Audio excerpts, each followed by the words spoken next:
जय माता दी दोस्तों। जय माँ जगदम्बे।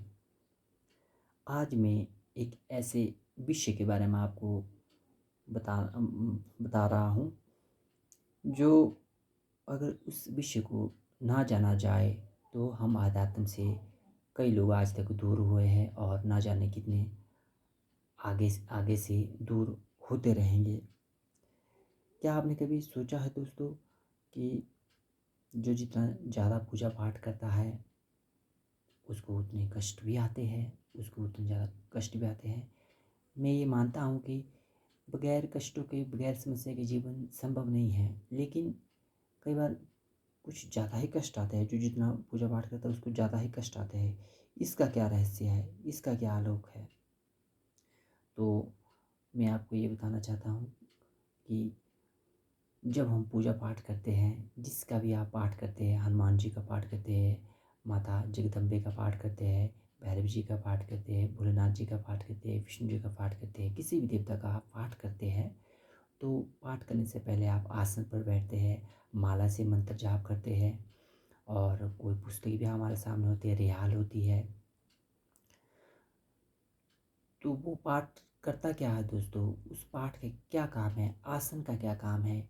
और जो आपने धोती पहनी है और जो आपने सिर में और जो कपड़ा पहना है पाठ करते समय, वो उसका क्या रहस्य है? उसका ये रहस्य है कि जब आप पाठ करते हैं तो वो कष्ट आसन अपने जो आपके आने वाले कष्ट होते हैं, वो आसन वो आसन, माला, जो पुस्तक आपके सामने है, वो सारे की सारी जो चीज़ आप पूजा सामग्री में, पाठ में यूज़ कर रहे हैं, वो आपके कष्टों को अपने अंदर खींच लेते हैं, एक तरह के सोख लेते हैं।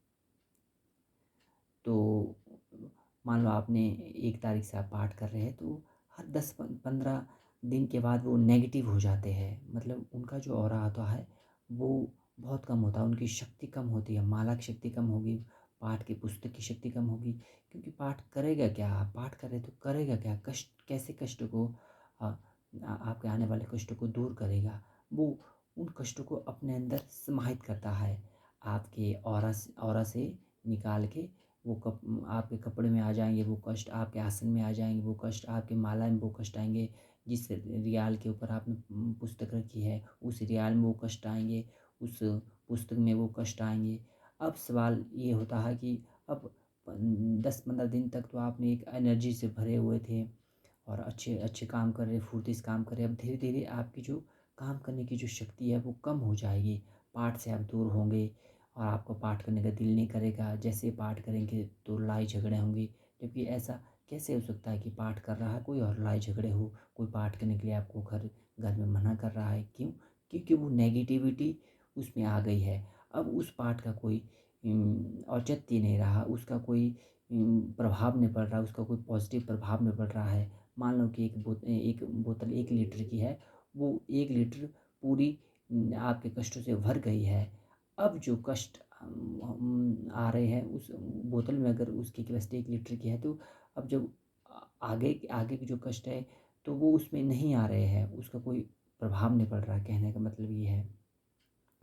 तो अब इसका समाधान क्या है दोस्तों? इसका समाधान है अभिमंत्रित जल से उन पूजा सामग्री को धोना। जी हाँ दोस्तों, उसका समाधान है अभिमंत्रित जल से। हो सके तो पवित्र नदियों का जो संगम होता है, संगम संगम का जो जो जल है, जो भी पवित्र स्थान होगा, जो आपके देवी देवताओं का स्थान होगा, उस जल से उस आसन को धोना है आपने, और माला को धोना है, और जो रियाल है उसको धोना है, जो आप कपड़े, और ध्यान रहे कि जो आप धोती लगा रहे हैं, जो आप कुर्ता लगा रहे हैं पाठ करते हुए कपड़े आपके वही होने चाहिए। ऐसे नहीं कि आज कोई और कपड़े और कोई और कपड़े, कपड़े वही होने चाहिए और उनको भी धोना है आपने।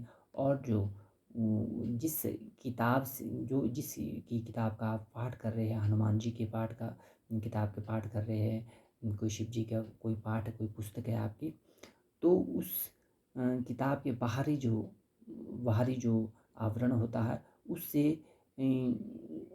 रुई से, उस अभिमंत्रित जल से उसको साफ़ करना। बाहर वाली जो हमारा किताब का जो गत्ता होता है उसको अभ्यंतर जल से साफ़ करना। आप देखेंगे कि और उ साफ़ करना है और जिस जिस बर्तन में वो अभिमंत्रित आप ने ने डाला है, पहले तो मान लो कि आपने धोती और कपड़ा धो लिया। अब माला, रियाल और पुस्तक को आपने एक अलग से, मान लो एक कौली ले ली, उसमें आपने पहले माला डुबो दी और अलग कौली ले ली, उसमें आपने किताब को रुई से साफ़ किया और उससे उसको साफ़ किया मंत्र जल से, रियाल को भी साफ़ किया और उस पानी को आपने बाहर कहीं पवित्र जगह में बाहर आपने वो बहाना, घर के बाहर बहाना है। तो इससे हुआ क्या, इससे जो आपके आज से नेगेटिव हो गए थे, किताब नेगेटिव हो गए थे, वो बिल्कुल एनर्जी से भर जाएँगे, वो एकदम से फिर से बूस्ट हो जाएँगे और आप देखेंगे कि जैसे आप दोबारा पाठ करेंगे तो आप वही शक्ति का फ़ील करेंगे। अब और जो आपके आने वाले जो कष्ट होंगे, वो फिर से वो नेगेटिविटी को सोख लेंगे और आपके कष्ट को बहुत कम करेंगे वो, आपके काम बनने लगेंगे। यही है, यहीं से अध्यात्म से काफ़ी लोग भटक रहे हैं दोस्तों। और आप इस उपाय को ज़रूर करें, इससे आपको लाभ होगा, 100% लाभ होगा। ये मेरा अपना अनुभव है, माँ भगवती की ज्ञान है ये, जो मैं आपके साथ साझा कर रहा हूँ और आप इस ज्ञान को और लोगों को भी बताएँगे। अगर आपको कोई भी इससे संबंधित कोई सवाल जवाब है तो डिस्क्रिप्शन में मेरा नंबर है, तो आप मुझसे बात भी कर सकते हैं इस विषय में। तो इसी विषय को समाप्त करते हुए मैं अपनी वाणी को विराम देता हूँ दोस्तों, और कोई अन्य लाभकारी विषय के ऊपर मैं फिर से आपके समक्ष आऊँगा। तो तब तक जय माता दी, जय माँ जगदम्बे माँ भगवती मैया की जय।